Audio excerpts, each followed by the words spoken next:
안녕하십니까. 이게 마이크가 나오나요, 지금?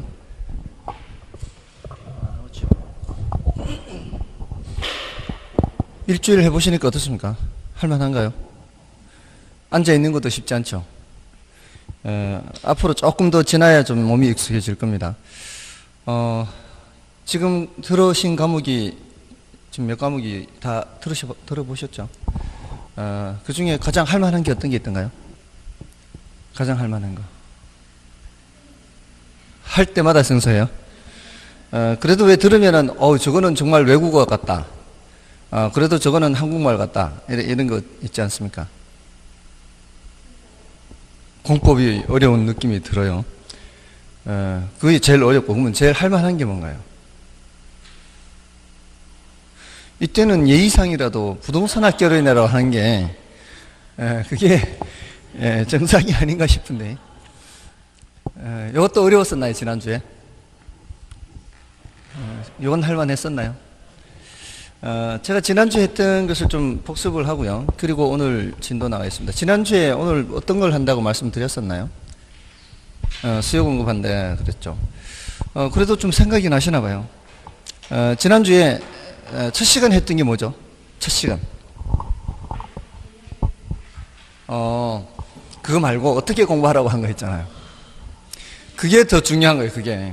왜냐면은 시간이라는 거는 한정돼 있고 해야 될 건 많은 상황에서 이게 부동산 학개론만 하는 것도 아니고 다른 과목들도 많이 해야 되잖아요. 다른 어떤 시험을 공부하더라도 그게 몸에 익숙해져야 됩니다.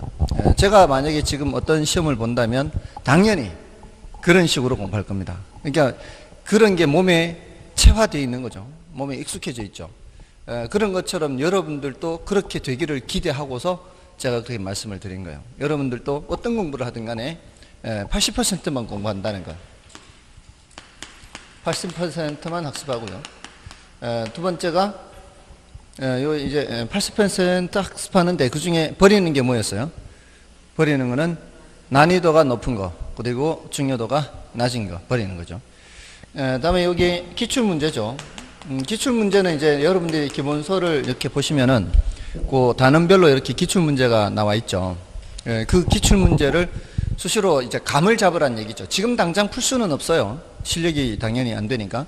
근데 어떤 문제가 출제됐는지 이제 간보란 얘기입니다. 그리고 세 번째가 뭐였어요? 반복이죠. 반복은 언제부터 한다 그랬어요? 수업 시간에. 혹시 수업 시간에 지난 일주일간 계속 반복해 보셨나요? 아무리 제가 얘기를 한들 실천을 하지 않으면 안 되는 거죠. 그러니까 사실은 공부라는 게 머리로 하는 게 아니라 몸으로 한다는 게 바로 그겁니다. 그게 할 수 있는데 안 하는 거거든, 사실. 그렇죠. 그럴 수도 있죠. 워낙 이제 공법 같은 경우는 더 심할 수 있습니다. 그래서, 따라가면서도 왜 가끔 중간중간에 왜 농담 같은 거 하죠. 선생님들이. 그 농담하는 이유가 뭔지 아십니까? 조는 사람이 있기 때문에요. 저 중간에 졸거나 이렇게 분위기가 약간 여기 수업하다 보면 아무리 많은 사람이 있어도요, 중간중간에 딴 생각하는 사람이 보여요. 눈빛이 달라요. 눈동자가 풀려서 딴 데 보고 있어요. 그러면 이제 사람들이 조금 힘들어하는구나 이런 눈치를 채고요. 바쁠 때는 그냥 무시하고 지나가는 겁니다. 그러니까 그 자신 책임이에요. 바쁠 때는. 근데 바쁘지 않으면 이제 그런 사람들 이렇게 좀 깨우고 가려고 살짝 이렇게 딴 얘기도 하죠. 근데 정신 멀쩡한 사람은 굳이 들을 필요가 없죠, 그거는. 정신 좀 약간 반쯤 나간 사람이야 그걸 듣고 이제 다시 정신 차리고 수업 따라오는 거지만, 정신 멀쩡한 사람은 계속 그걸 듣는 게 아니라 사실 수업 시간 했는 내용 복습하는 거예요. 그때 제 중학교 3학년 때 선생님도 그렇게 하셨어요. 그렇게 해서 재밌는 얘기하고 막 우스개 얘기해요. 막 우리가 웃잖아요. 야, 웃지 말고 저거 봐. 그런 식으로. 그런 이제 쉬어가는 코너에서 정신 멀쩡한 사람들은 이거 공부하라고 그런 식으로 가르쳤어요. 가르칠 때도. 그러니까 물론 이제 그 수업 시간 하는 얘기가 수업과 관련되지 않은 그냥 잠 깨우기 위한 그런 얘기도 있지만 수업과 관련된 이제 우스갯소리 같은 것도 있기는 해요. 사실은. 아무튼 가능한 한 이제 수업 시간에 최선을 다해서 그걸 흡수하라는 얘기죠. 그리고 쉬는 시간에 가볍게라도 이렇게 점검을 하시라는 얘기입니다. 자, 아무튼 그렇고요. 그리고 전체 이제 6과목을 공부할 때 비중을 나누어서 공부하라 그랬죠. 민계공은 국영수에 해당하는 거라 그랬죠. 그 중에서 가장 이제 해야 될 분량이 많은 게 민법이라고 그랬죠. 중요도와 분량을 따졌을 때 민법의 5, 6월까지는 거의 한 50% 여러분이 공부하는 시간에 50% 정도는 민법에 써야 되고요. 그리고 한 33% 정도는 결혼, 17% 정도는 이제 공법이었죠. 자, 아무튼 이렇게 해서 시간을 안배를 하고요. 이게 좀 빨리 어느 정도 1차가 궤도에 올라가면은 이제 나머지 2차 과목도 조금 더 할 수 있다. 이런 이제 말씀을 드렸습니다. 아무튼 여기 이제 훨씬 더 중요하고요. 그 다음에 이제 부동산 학에 대해서 간단하게 말씀드렸고요. 부동산 학이라고 하는 학문은 종합 학문이다. 짬뽕이다. 여러 분야의 지식이 총동원돼서 하나의 학문이 된 것이다. 그러면서 이제 중요도는 그렇게 부동산 학에 대한 거는 별로 높지 않고요. 부동산 개념 했죠. 부동산이 뭐냐? 이 부동산이 뭐냐 할 때도 여러 가지 측면의 걸 모두 다 고려한다 그랬죠. 그래서 법적인 측면, 경제적인 측면, 기술적인 측면, 이걸 3대 측면이라고 합니다.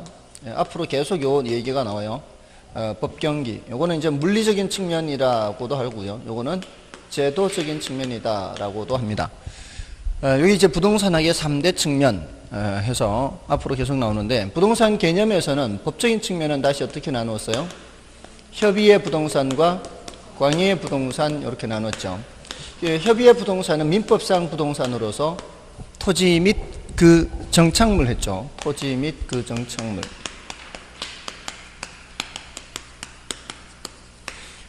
토지 및 그 정착물. 자, 여기서 이제 정착물이 뭐라 그랬어요? 땅에 박혀 있는 거, 붙어 있는 거.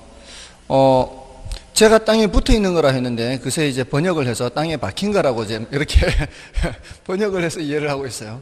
나름대로 괜찮은 방법이에요. 그렇게 번역이 될 수도 있군요. 땅에 붙어 있는 거 아니에요. 땅에 박혀 있는 거. 지금까지 수업하면서 이렇게 표현한 사람 처음 봤어요. 땅에 박혀 있는 거. 참고하겠습니다, 저도. 이 정착물은 다시 이렇게 나누어지는데, 이건 나중에 해도 된다 그랬죠. 지금 단계에서는 토지하고 건물이 아니라는 것만 알아도 충분합니다.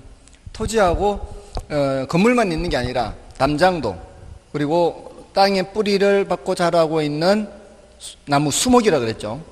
그리고 교량 뭐 이런 것들도 다 정착물이라 그랬어요. 그러니까 정착물인 것은 전부 다 뭐라는 얘기예요? 부동산이라는 얘기죠. 땅에 붙어 있는 거는 전부 다 부동산이에요. 여러분들이 생각하시기에 땅에 붙어 있는 게 지금 말고도 또 혹시나 생각나는 게 있을까요? 땅에 방금 말씀드린 거 말고도 땅에 붙어 있는 게 뭐가 있을까요? 그러니까 교량, 담장, 뭐 수목 이런 거 말고도. 예? 가로수, 그건 수목이잖아요. 가로수도 수목. 가로등. 자, 근데 잘 보세요. 근데 이제 여기서 가로등 같은 거 설치할 때 어떻게 하는지 잘 보세요. 밑에다가 이렇게 시멘트로 이렇게 이제 굳혀가지고 이렇게 무겁게 해가지고 이렇게 한 거를 땅에 이렇게 박아 놓고요. 그 시멘트 그 윗부분에 볼트가 이렇게 올라오게 해가지고 그 가로등 밑바닥에 볼트를 잴 수 있는 이렇게 구멍을 뚫어서 이렇게 너트 이렇게 하죠. 그러면 요거 볼트 너트만 풀으면은 다른 데로 쉽게 또 옮길 수도 있죠. 요거는 그 밑에 거하고 분리해서. 이런 것들은 정착물이 아니에요. 이런 거는 잠깐 동안 붙어 있다가 이렇게 쉽게 이동시켜서 이용할 수 있잖아요. 그죠?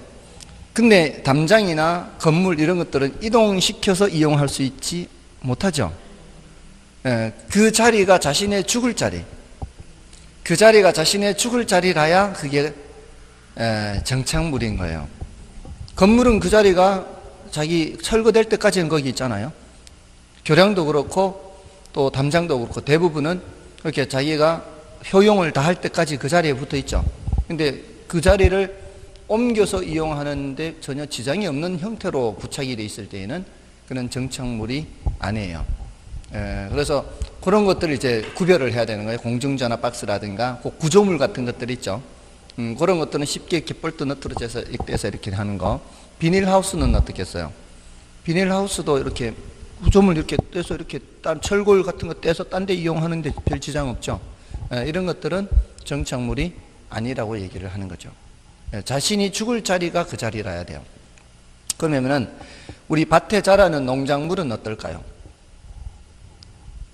농작물 땅에 붙어 있어요, 그렇지 않아요?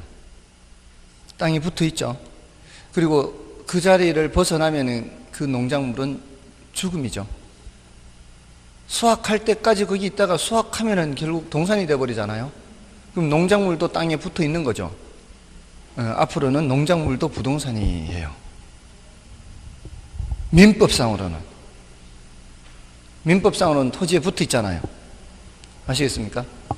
그게 죽을 자리잖아요.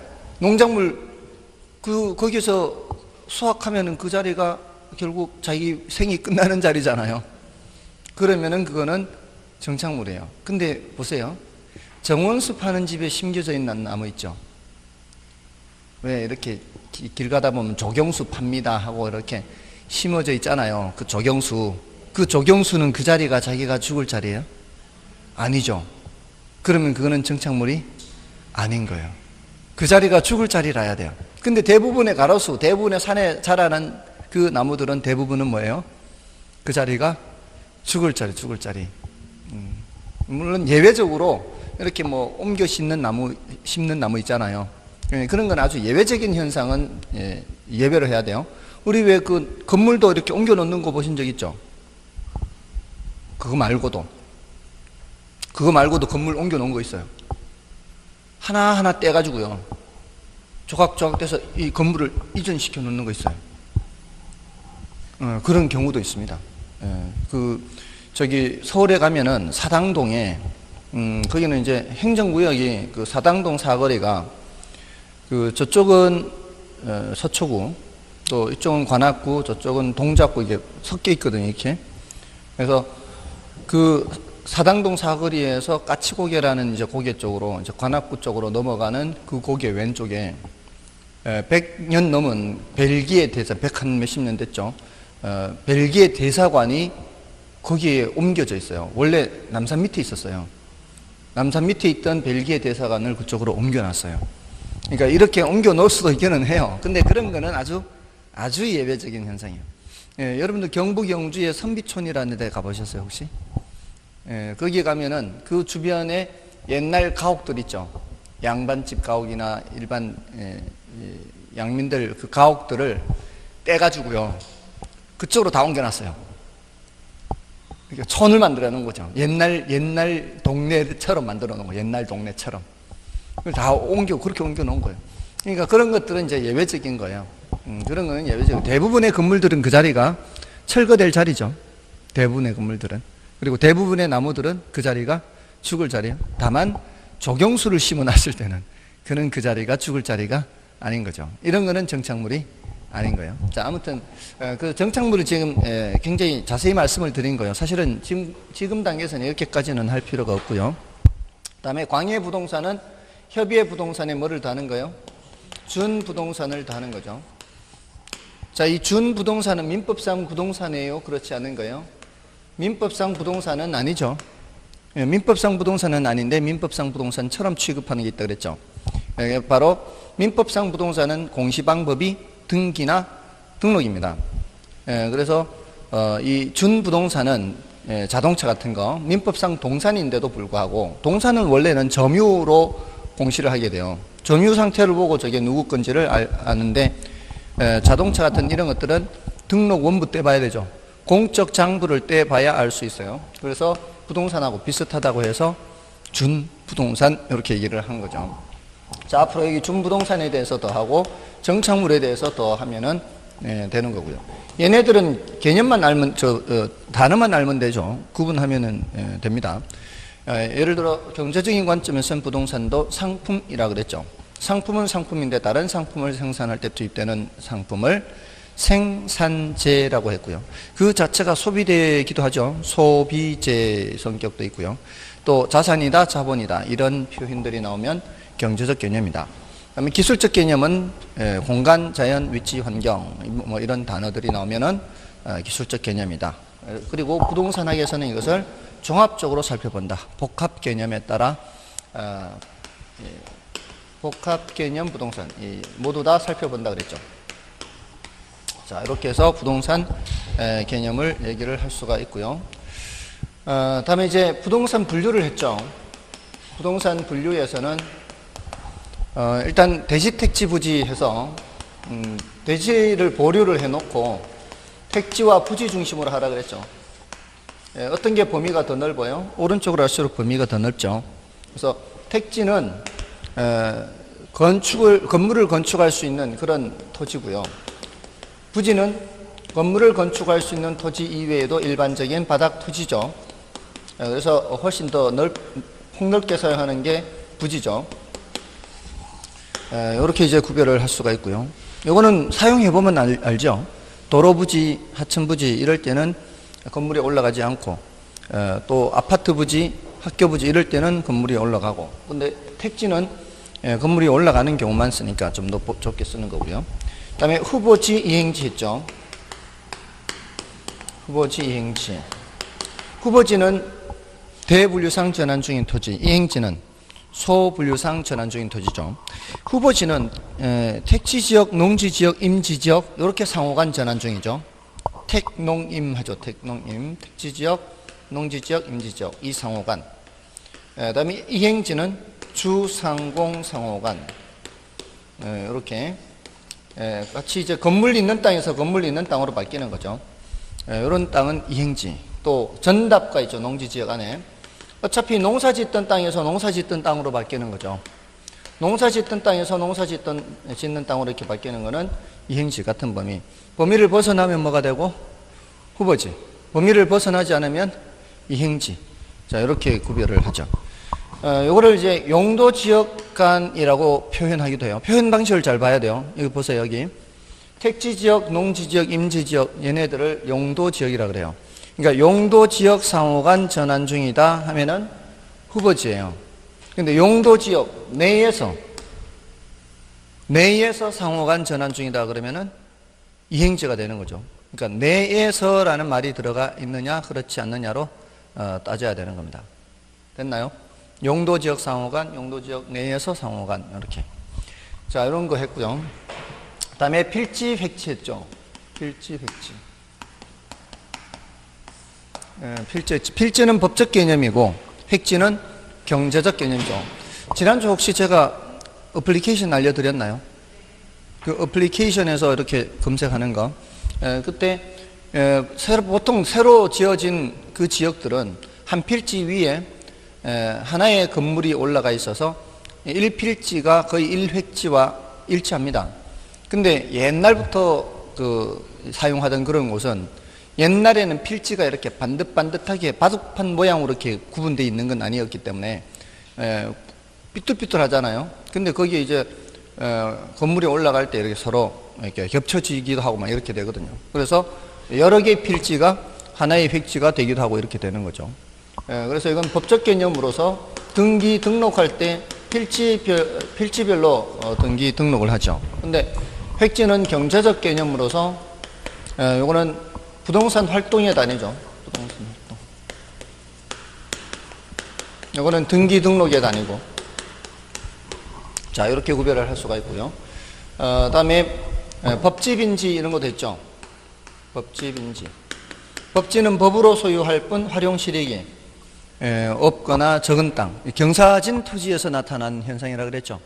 경사진 토지의 경우에는 내가 토지를 소유한다고 해도 그 바닥 면적으로 소유를 하는 건데 이렇게 수평 투영 면적이죠. 바닥 면적이라기보다는 이제 수평 투영 면적이라고 해요. 이거를 수평 투영 면적으로 내가 소유는 하고 있어도 실제로 사용할 수 있는 부분 이 부분밖에 안 될 수 있죠. 이럴 때 사용하지 못하는 이 부분을 법지 이렇게 하고요. 요 면을 법면이라고도 해요. 경우에 따라 이렇게 법면이란 용어를 사용하는 사람들이 있어요. 다음에 빈지는 바닷가라 그랬죠. 바닷가. 요거는 측량이 돼 있어요, 안 돼 있어요? 측량은 안 돼 있지만 활용 실익이 있는 땅이라 그랬죠. 그런 땅이 이제 빈지 이렇게 되고요. 그다음에 포락지 했나요? 포락지. 포락지는 물의 침식 작용 때문에 갉아먹어서 그래서 하천으로 변한 토지 또는 수면 밑으로 잠긴 토지 이렇게 얘기할 수가 있고요. 그 다음에 나지근 부지했죠. 나지근 부지. 나지는 지상에 건물이 없는 땅. 그러면서 등기부상으로도 깨끗해야 돼요. 근데 건부지는 지상에 건물이 있는 땅. 이렇게 이제 얘기를 할 수가 있죠. 건물이 있어서 토지의 사용 수익이 제한되죠. 그래서 건부 감가 또는 건부 증가가 발생할 수가 있죠. 기억나십니까? 개발이 제한된 지역 내 또는 자연환경 보전 지역 이런 곳에는 원래부터 건물이 없는 땅은 새로 건물 지을 수 있어요, 없어요? 이런 거 새로 건물 못 짓거든요. 이게 여기가 자연환경 보전 지역이다. 그다음 또는 뭐 개발 제한 구역이다. 원래부터 건물이 없던 땅은 건물 못 짓거든요. 근데 이런 땅은 건물 지을 수가 있어요. 헐고 새로 요 정도 규모로 지을 수 있거든요. 혹시 안 했나요? 느낌이 안 한 것 같아 보니까 눈치가. 나지 건부지만 했나요? 나지만 했어요. 왜 건부지를 안 했지? 나지만 하고 건부지는 지상에 건물이 있는 땅 이렇게만 하고 지나갔나 보네요. 보통 여러분들 왜 자연환경 보전 지역이나 개발 제한 구역 이런 데 가면은 경치가 참 좋죠. 풍경이 좋고 쾌적하고. 근데 그런데 원래 지정할 때부터 건물이 없는 땅은요. 이게 건물을 못 지어요. 원래부터 없는 땅은 건물을 못 지어요. 근데 원래 건물이 있던 땅은 이게 증축이나 개축이나 재축이 돼요. 이게 가능해요. 증개축, 재축이. 증축은 약간 규모를 늘리는 거고요. 개축은 헐고 똑같은 규모로 새로 짓는 걸 말해요. 재축은 재해로 멸실했을 때, 불이 나거나 홍수가 나거나 재해로 멸실됐을 때 새로 짓는 거를 재축이라 그래요. 요거는 가능하거든요. 근데 신축은 안 돼요. 그러니까 법적으로는 신축이라고 할 때는 없던 데 새로 짓는 거, 이게 신축이에요. 규모를 일정한 범위를 벗어나서 증축을 벗어나면은 신축이에요. 그러니까 그 법적 규제 범위 내에서 증축을 해야 증축이고 그 범위를 벗어나면은 신축이 돼요. 그러니까 신축은 무조건 안 되는 거예요. 근데 요거는 가능하단 말이에요. 그러면 이게 다 쓰러져 가는 집일지라도 이런 게 있는 곳이 훨씬 나은 거죠. 헐고 새로 그 정도 규모로는 지을 수가 있으니까. 그런 경우에는 이 나지 가치보다 뭐가 더 높을 수가 있어요? 건부지 가치가 더 높을 수 있어요. 근데 보통은 이런 지역이 아니라면은 건물이 있는 땅이 가치가 높겠어요? 건물이 없는 땅이 가치가 높겠어요? 대체로는 건물이 없는 땅이 가치가 높아요. 땅값만 따졌을 때. 건물값 가격 말고. 왜냐하면은 건물이 제대로 지어져 있지 않은 상태라면은 그러면은 땅값을 오히려 떨어뜨리는 결과가 되는 거죠. 여기에다가 상업용 부동산 지어야 제일 잘 사용하는 건데 조그만 그냥 주택 하나 지어놨다면은 오히려 땅을 그냥 가치를 떨어뜨리는 거죠. 그래서 대부분은 건부 감가가 발생한다 그래요. 건부 감가. 건물이 있어서 오히려 땅값이 떨어져요. 그래서 그럴 때는 뭐가 활용 가치가 높은 거예요? 나지가 활용 가치가 높아요. 그래서 나지 가격이 건부지 가격보다도 더 높습니다. 보통은 그런데 이런 경우에는 개발 제한구 이런 데는 건부지 가격이 나지 가격보다 더 높죠. 그런 경우는 건부 증가가 발생한다 이렇게 얘기를 하는 거죠. 자, 아무튼 이런 여러 가지 개념 구분을 했습니다. 자, 오늘은 이제 수요 공급을 들어가는데요. 수요 공급. 페이지 수가 어떻게 60쪽이죠. 물론 이제 지난주에 부동산 특성 해서요, 뭐 종류 같은 거 했죠. 자연적 특성, 뭐 인문적 특성, 종류 정도는 했습니다. 근데 그거는 종류만 알고 이제 파생 현상이 좀 난이도가 높으니까 나중에 하시라고 말씀을 드렸었던 거고요. 자, 이제 부동산 경제론 60쪽을 보십시오.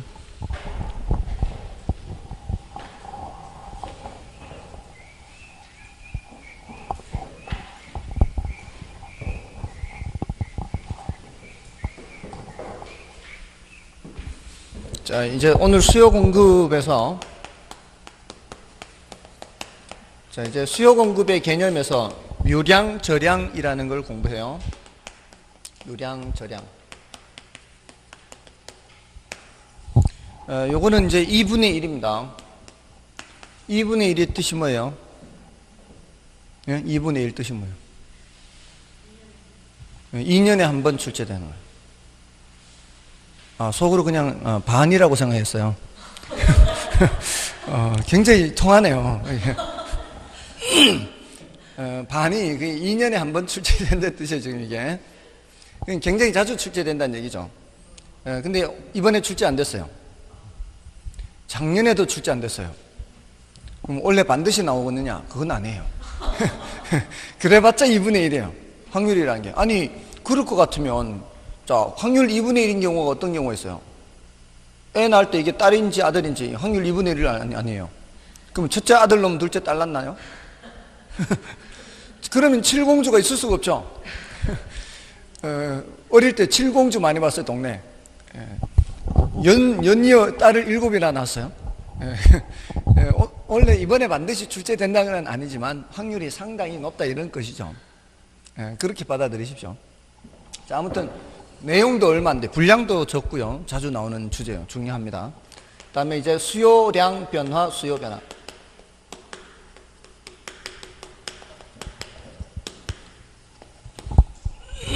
공급량 변화, 공급 변화.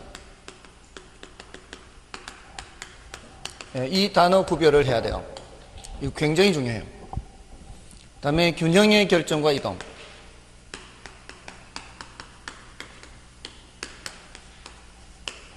다음에 탄력성. 자, 여기까지가 일단 일단락이 되는 것이에요. 거기서 또 추가적으로 이제 탄력성에 대해서 하는데, 이게 이제 결론이에요. 균형 결정과 이동. 이걸 하기 위해서 앞에 있는 내용들을 공부하는 겁니다. 일단 이제 우리 수요 공급을 왜 공부하는가 하면은 이거예요. 여러분들이 수요 공급을 공부한 후에 어떤 경제 현상 정도는 최소한 이제 이해해야 되는가 하면은 어떤 이제 조용하던 시장에 사려는 사람이 많아지면 가격이 어떻게 돼요? 사려는 사람이 많아지면 가격이 올라가겠죠. 팔려는 사람이 많아지면 가격이 내려가겠죠. 그게 바로 이 결론이거든요. 그러니까 여러분들이 지금까지 생활 경제를, 그런 생활 경제 활동을 해오셨기 때문에 아주 그런 현상에 대해서는 익숙해져 있어요. 그게 결론인데, 이거 이제 문제는 경제학자들이 사용하는 용어를 이용해서 문장을 만들었을 때 O인지 X인지를 구별해야 돼요. 바로 그겁니다. 사실 내용은 알고 있어요. 내용은 알고 있는데 그게 학문적인 용어를 사용했을 때 그게 O인지 X인지 이걸 구별하는 겁니다. 그러려면 이제 이런 용어들을 배워야 되는 거죠. 현실에서는 이런 용어를 사용하지 않아요. 근데 여러분들이 행동은 다 그렇게 해요. 행동은 다 그렇게 하는데 실생활에서는 이런 용어를 사용하지 않을 뿐이거든요. 그게 이제 또 우리 경제학에서는 많은 경우를 그래프로 나타내요. 그래프로 나타내는 것 때문에 이런 이제 용어 구별이 있는 겁니다. 아무튼 오늘 요거 지났을 때 요 개념 구별을 할 수 있도록 이제 해야 되고요. 먼저 이제 개념부터 볼게요. 수요 개념. 수요 개념을 확실하게 알면은 공급 개념은 자동으로 정리가 돼요. 하나를 알면은 수요를 이제 우리는 이제 수요량을 측정을 해야 될 거 아니에요. 수요량도 측정하고 공급량도 측정을 해야 이게 수요량이 더 많을지 수요량이 더 많은지 공급량이 더 많은지에 따라 가격이 올라갈 수도 있고 내려갈 수도 있고 그걸 이제 따지는 거거든요. 근데 그걸 측정을 할 때 우리는 기간을 전제로 측정을 해요. 일정 기간 동안, 그러니까 한 달이면 한 달, 1년이면 1년, 요걸 전제로 해서 측정을 한다는 얘기예요. 일정 기간 동안 구매하고자 하는 이제 수요자니까 이제 구매를 하는 거죠. 구매하고자 하는 욕구, 이렇게 이제 해서 이 일정 기간 동안이라는 거는 기간이란다는 기간. 우리가 어떤 거를 측정을 할 때요, 기간을 전제로 측정하는 게 있고 시점을 전제로 측정하는 게 있어요. 어떤 변수들을 볼 때. 예를 들어서 소득 해보세요. 소득이 1,000만 원 하면 많은 거예요, 적은 거예요? 많은 거예요? 연 1,000만 원이면, 월 1,000만 원이면, 제가 지금 연인지 월인지 말도 안 했는데 1,000만 원이 많다 적다 어떻게 대답을 해요? 1,000만 원이면은 많다 적다를 그냥 말할 수가 없어요. 반드시 뭐를 얘기를 해줘야 돼요? 기간을 말을 해줘야 돼요. 월인지 연인지를 말 안 해주면은 그게 많은지 적은지를 판단할 수가 없는 거죠. 맞나요? 이런 개념은 유량 개념이기 때문에 그래요. 한 달에 1,000만 원이다 또는 1년에 1,000만 원 이렇게 말을 해줘야 그게 많은지 적은지 판단을 할 수 있다고요. 아시겠습니까? 근데 우리는 수요를 측정할 때 뭐를 전제로 측정한다? 요량을 전제로, 기간을 전제로 측정을 한다는 거죠. 그래서 소득이 요량의 대표적인 건데 수요도 요량이다 이 말이에요. 수요 공급 이것도 요량으로 측정하는 게 원칙이에요. 그러니까 이거는 요량이라고, 이 유자가 흐를 유자예요. 한자로 치면 흐르다 이렇게. 뭔 소린가 하면은 9시 땡 할 때 수도꼭지를 틀어서 9시 10분 할 때 잠궜을 때 10분 동안 흘러내린 양, 이게 바로 뭐예요? 유량이다. 흘러내린 양. 흐를 유자예요. 흐를 유자. 10분 동안 흘러내린 양. 그러면은 9시 3분 당시에 욕조의 양, 9시 3분 당시에 욕조의 양, 이건 뭐예요? 저량이라 그래요. 저량. 이걸 저량이에요. 저수지 할 때 그 저량이에요. 저수지 할 때 그 저자예요. 자, 그러면 9시 3분에서 1초만 지나도 어때요?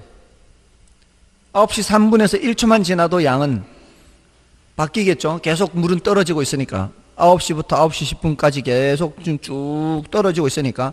그러니까 9시 3분 순간 찰칵하고 멈추면서 거기에서 측량을 해야 되는 거죠. 맞나요? 그럼 저량은 뭐를 전제로 측정을 해야 돼요? 딱 그 시점을 전제로 측정을 해야 돼요. 그 시점. 유량은 뭘 전제로 해야 돼요? 기간을 전제로 측정을 하는 거예요. 자, 여러분이 만약에 오늘 어떤 주식을 갖고 있다면은 주식 가격이 얼마예요? 이렇게 물으면은 어떻게 대답해야 될까요? 언제 말이에요? 언제? 오늘 처음 장 오픈할 때요? 아니면 지금 막 요 시간에요? 지금 이렇게 요 시간만 지나버리면 벌써 가격이 바뀌죠. 그러니까 가격 이런 것들은 뭐를 전제로 측정해야 돼요? 시점을 전제로 측정해야 돼요. 가격 이런 거는. 뭔 뜻인지 아시겠죠? 자, 그런 개념은 무슨 개념? 저량 개념. 그래서 시점을 전제로 측정하면 저량, 기간을 전제로 측정하면은 유량이에요. 구별되시나요?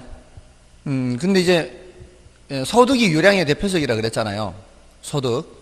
물론 수요도 유량이고요. 원칙적으로. 이게 원칙입니다. 원칙. 이거는 이제 예외고요. 근데 소득이 유량이라 그랬는데 이 이제 나중에 가면은 이거 단어를 구별하는 이제 문제를 풀어야 돼요. 그러니까 그 많은 변수들을 다 외울 수는 없어요. 그 많은 변수를 다 외울 수는 없기 때문에 소득과 관련되는 것들은 전부 다 유량이다. 이렇게 연관지어서 공부를 해야 돼요. 그럼 소득에 근로소득만 있나요? 근로소득 말고 또 무슨 소득이 있을 수 있어요? 이자소득 있죠? 그것도 뭐란 얘기예요? 그것도 유량이죠. 한 달 동안 이자냐? 1년 동안 이자냐? 뭔 뜻인지 아시겠죠? 이자소득 말고는요?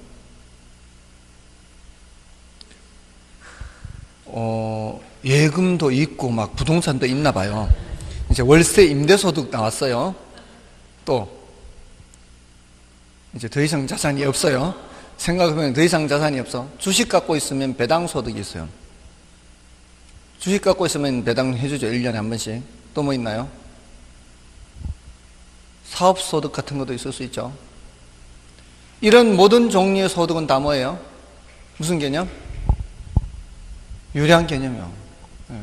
그러니까 하나만 생각하지 말고 그와 관련된 것들을 연관지어서 생각하시라 이 말이에요. 자, 근데 나중에 지대란 단어를 배워요. 지대. 지대는 토지 임대료를 줄여서 지대라 그래요. 토지 임대료. 민법에서는 지료라고 할 때가 있어요. 그러니까 지료, 지대, 차임. 민법에서는 또 차임이란 말 쓸 때가 있어요. 임대차에서는 차임. 예. 그 차임, 지료, 지대, 임대료 이게 다 경제학적으로는 똑같은 임대료, 임대료. 그러면 임대료가 유량이란 말이에요. 저량이란 말이에요. 임대소득 했으니까 방금. 유량이잖아요, 유량. 그럼 지대도 뭐란 얘기예요? 지대도 유량이란 얘기죠. 토지 임대료니까. 단어를 그렇게 번역을 해야 되는 거죠. 됐나요?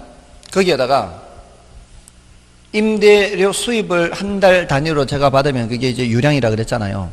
그럼 주는 입장에서는, 받는 입장은 소득이지만 주는 입장에서는 뭐가 되는 거예요? 제가 임대소득을 받으면 지금 세를 들어 살면은 주는 입장에서는 그게 뭐예요? 지출이잖아요. 비용. 그럼 제가 월 단위로 받으면 주는 쪽에서도 월 단위로 줘야 되지 않나요? 그러면은 비용이나 지출도 무슨 개념? 그것도 유량 개념이에요. 월 단위로 계산해야 되니까. 제가 연 단위로 받으면 저쪽에서도 연 단위로 줄 거 아니에요. 항상 이거는 딱 일치하는 겁니다. 이쪽에서 주는 것과 저쪽에서 받는 것은 뭐예요? 일치하는 거죠. 이쪽에서 주는 것과 저쪽에서 받는 것은 일치하는 겁니다. 이쪽 받는 쪽에서 소득이지만 주는 쪽에서는 지출입니다. 수요자가 지출하면은 공급자는 뭐가 되는 거예요? 판매 수입이 되는 거죠. 맞잖아요. 가게에서 내가 10,000원어치 쓰면은 저쪽은 10,000원어치 판매 수입이 발생하는 거죠. 항상 일치하는 겁니다, 이게. 그러니까 이쪽이 유량이면 저쪽도 유량이 되는 거죠. 그러면은 지금 순식간에 이 유량 개념에 포함되는 게 훨씬 더 넓어지는 거죠. 소득 관련되는 건 전부 다, 그리고 지출 관련되는 건 전부 다 뭐예요? 유량 개념이란 얘기예요. 자, 그렇게 해야 암기할 게 줄어드는 거예요. 자, 아무튼 유량으로 측정하는 거고요. 그 다음에 구매하고자 하는 했죠. 구매했다는 얘기예요? 앞으로 할 거란 얘기예요? 앞으로 할 거란 얘기죠. 앞으로 할 거란 얘기예요. 자, 왜 앞으로 할 거란 것을 측정을 할까요? 제가 이 대학 다닐 때 이걸 이해 못해서 경제학이 굉장히 어려웠어요. 이해를 못해서. 아니, 왜 사려고 하는 거는 측정하기도 쉽지 않고 사는 거는 이렇게 놓고 세면 되는데 왜 산 걸 측정을 하지 않고 사려고 하는 거를 측정하느냐. 이해를 못했는데 그 설명할 때 잠깐 제가 딴짓을 했는지 아니면 원래부터 설명이 굉장히 불친절하게 했는지. 대학교는 굉장히 불친절하지 않습니까? 대학교 수업은 굉장히 불친절합니다. 일일이 다 친절하게 안 가르쳐줘요. 따라오려면 따라오고 말라면 말고 뭐 이런 식이죠. 그리고 제가 대학 다닐 때에는 허구한 날 10위였어요. 80년대 10위. 매주 금요일은 10위 하는 날이에요, 그냥.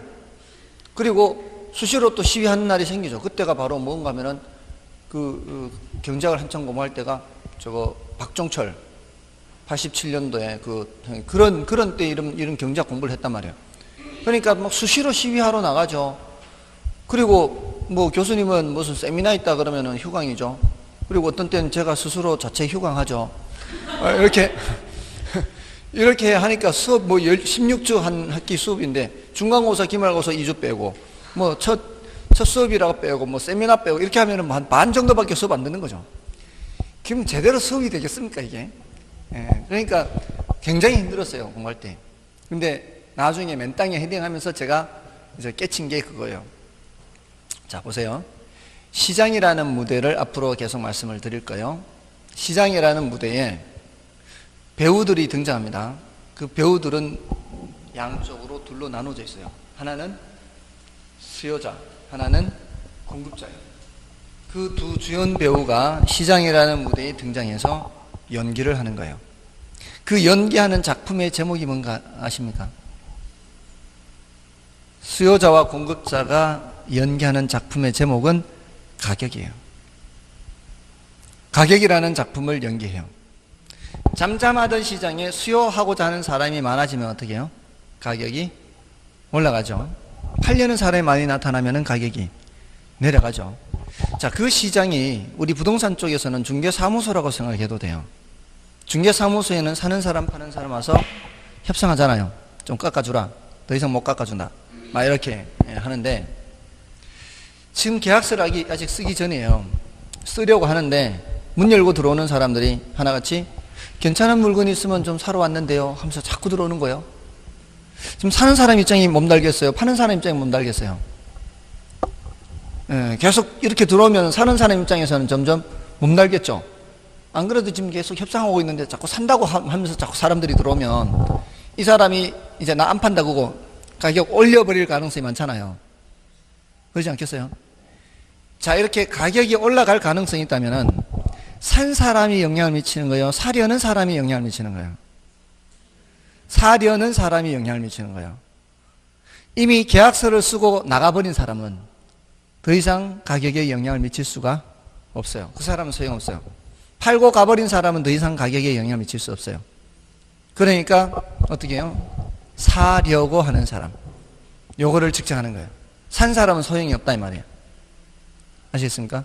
그게 측정하기가 쉽지는 않더라도 어느 정도 우리가 감을 잡을 수 있어요. 왜냐하면 방금 말했듯이 문을 열고 들어오는 사람들이 많아진다거나 또 집을 좀 보자고 하는 사람이 많아지면 집을 보여줘야 될 거 아니에요. 그러면 1시간이 멀다 하고 집 보러 오는 사람이 많다면 이 파는 사람이 벌써 느낌이 오지 않나요? 느낌이 오죠, 당연히. 그리고 이제 김장철에 배추 경매를 하는데 농산물 시장 안에 경매가 이루어지고 있어요. 근데 그 농산물 시장 바깥에 배추를 하차하려고 대기하고 있는 트럭이 줄을 쫙 서 있어요.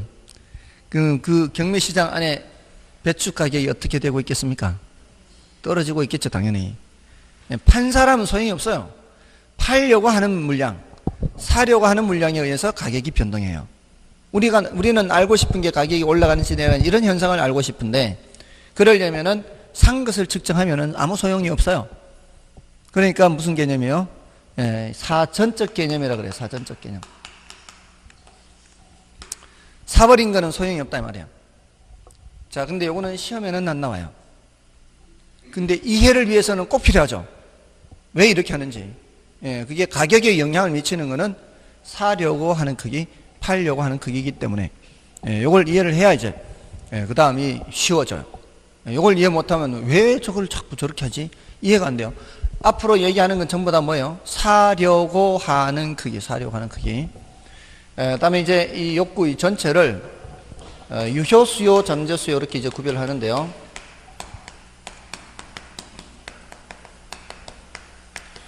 유효 수요는 구매 의사와 지불 능력이 모두 있는 거예요.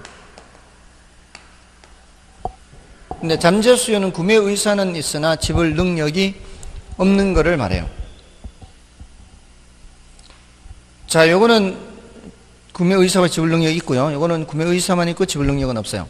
그럼 우리가 시장에 등장하는 수요를 측정할 때 유효 수요만 측정할까요? 잠재 수요도 측정할까요? 유효 수요? 잠재 수요까지? 자, 이렇게 생각해 보세요. 요즘은 그런 걸 잘 못 보실 텐데 제가 어릴 때만 해도 5일장 장터에 가면은 그 원숭이 데리고 와서 이렇게 쇼를 보여주고 뭐 이렇게 약장수들이 약 팔아요. 또는 뭐 이렇게 차력 무슨 저거라고 해서 뭐 이 돌 막 차돌 같은 것들을 손날로 깨우고 막 이렇게 이렇게 튼튼하다고 그러면서 약 파는 사람들 그런 거 보신 적 있나요? 없죠. 젊은 사람들은 없죠. 제가 어릴 때는 그런 게 있었어요. 이 시골 장터 돌아다니면서 그 약장수들이 약 팔 때 하는 첫마디가 있어요. 애들은 가라. 애들은 가라. 그걸 들어봤죠? 그런 말은 들어봤죠. 그게 약장수들이 하는 첫말이에요. 그 이제 하면은 시골에 구경거리 없는데 장날 가면 막 이쪽 면 저쪽 면 이쪽 저쪽 다 이제 뭐 올려둘 거 아니에요. 장날에 포착포착거리게 사람 많은데 그 뭐 쇼도 보여주고 불쇼도 보여주고 막 그래요. 그때 어릴 때도 막 불쇼 보고 했어요. 근데 얼마나 재밌어요. 구경 가면. 자, 근데 약을 팔아야 되는데 애들만 서보고 이렇게 앉아있으면 소용이 없죠. 시장에 가려면은 뭐를 들고 가야 되는 거예요? 돈을 들고 가야 돼. 돈 들고. 애들은 돈도 없는 애들 소용이 없어요. 그러니까 유효수요로 측정하는 거예요. 얘는 안 해요. 유효수요. 돈 들고 와야 돼. 그러면 공급자들은 뭐 들고 와야 돼요? 공급자들은 집 들고 와야 돼. 오늘 굉장히 이상해요. 아무튼 물건 들고 와야 돼. 물건. 집 들고 와야 된다는 소리는 또 처음 들어봤어요. 또 공급자들은 물건 들고 와야 되고 수요자들은 돈 들고 와야 돼요. 자, 근데 이거는 이제 일단은 측정은 하지 않아요. 근데 얘를 왜 사용하는가 하면은 얘는 지금 요 능력이 지금 모자란 상태죠. 요 능력에는 대출받는 것도 포함시켜요. 대출받는 것도. 대출 조건을 완화시켜주면 어떻게? 대출 조건을 완화시켜주면은 잠재 수요가 유효 수요로 바뀔 수 있어요. 근데 지난 9.13 대책 이후에 수요가 많이 줄었죠. 줄어든 이유가 뭐겠어요? 대출 조건을 강화하니까 유효 수요 크기가 줄어드는 거죠. 대출 받기가 어려워지니까. 됐나요? 그거예요. 자, 그래서 우리는 원칙적으로 유량으로 측정하고 사전적 개념이고 유효 수요입니다. 여기서 잠재 수요 측정 안 한다 그랬고요. 여기서는 사후적은 아예 얘기 안 합니다. 이건 뭐 필요 없어요. 그리고 여기서는 예외적으로 저량을 얘기할 때가 있어요. 예외적으로. 뭐 이 유량과 저량 개념 구별 자체가 중요하니까 이 정도는 기억하시고요. 자, 이제 수요 공급의 개념. 자, 요거를 이제 말씀을 드렸어요. 이제 수요량 변화, 수요 변화 요걸 이제 해야 되는데 요 놈들은 시험에 다 출제됐어요. 요거는 이제 이번에 출제가 안 됐는데 나머지는 해마다 출제된다고 보면 돼요. 이거는 출제 안 될 수가 없어요. 수요 공급에서는 이런 것들 빼버리면 출제할 게 없어요. 굉장히 중요한 내용이에요. 요거는 좀 쉬고 가겠습니다.